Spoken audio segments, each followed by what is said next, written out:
দ্বিতীয় শ্রেণীর ৭০ পৃষ্ঠার ১ নং সমাধানটি আমরা আজকে সমাধান করব। একটি বিদ্যালয়ে ৬২৫ জন শিক্ষার্থী ছিল।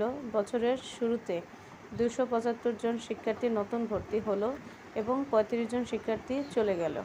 ওই বিদ্যালয়ে এখন কতজন শিক্ষার্থী রইল তা গাণিতিক বাক্যের মাধ্যমে সমাধান করো।